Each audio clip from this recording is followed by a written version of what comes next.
សួស្តីបងប្អូនថ្ងៃនេះខ្ញុំមានអត្ថបទមួយដែលដកស្រង់ចេញពី CNN ដែលបានដាក់ចំណងជើងថាសហរដ្ឋអាមេរិកបញ្ជូនយន្តហោះចម្បាំង F-16 និង F-35 បន្ថែមទៀតទៅកាន់តំបន់មជ្ឈិមបូព៌ាខណៈភាពតានតឹងជាមួយអ៊ីរ៉ង់កាន់តែកើនឡើងអ្នកសារព័ត៌មានឈ្មោះ Kevin បានរាយការណ៍ថ្មីៗនេះថាសហរដ្ឋអាមេរិកកំពុងបញ្ជូនយន្តហោះយោធាបន្ថែមទៀតទៅកាន់តំបន់មជ្ឈិមបូព៌ាតើព័ត៌មានចុងក្រោយមានអ្វីខ្លះសូមស្ដាប់ការដកស្រង់សម្ដីរបស់លោក Kevin ការផ្លាស់ប្ដូរកំពុងតែកើនឡើងខណៈពេលប្រធានាធិបតីសហរដ្ឋអាមេរិកកំពុងពិចារណាតើគួរពង្រីកជម្លោះនេះដែរឬទេបច្ចុប្បន្នសហរដ្ឋអាមេរិកបានបញ្ជូនយន្តហោះចម្បាំង F-16 និង F-35 បន្ថែមទៀតពីមូលដ្ឋានទ័ពនៅអឺរ៉ុបឆ្ពោះទៅកាន់តំបន់មជ្ឈិមបូព៌ា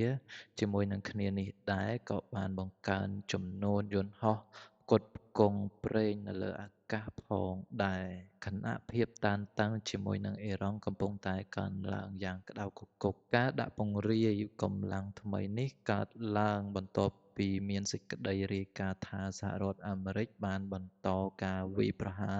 ទៅលើអ៊ីរ៉ង់បន្តបន្ទាប់ជាច្រើនយប់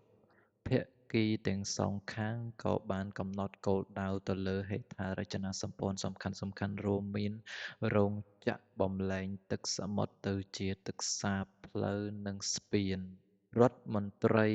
អាមេរិកបានបង្ហាញពីការព្រួយបារម្ភអ៊ីរ៉ង់នៅតែរក្សាបាននូវសមត្ថភាពបាញ់មីស៊ីលនិងយន្តហោះគ្មានមនុស្សបើកមួយចំនួនដែលអាចគំរាមកំហែងនៅលើមូលដ្ឋានទ័ពសហរដ្ឋអាមេរិកនៅក្នុងតំបន់មជ្ឈិមបូព៌ាទន្ទឹមនឹងនោះអ្នកការទូតអាមេរិកបានអះអាងថាទ្វារសម្រាប់ចរចាមិនទាន់បិទនៅឡើយទេរដ្ឋមន្ត្រីការបរទេស Marco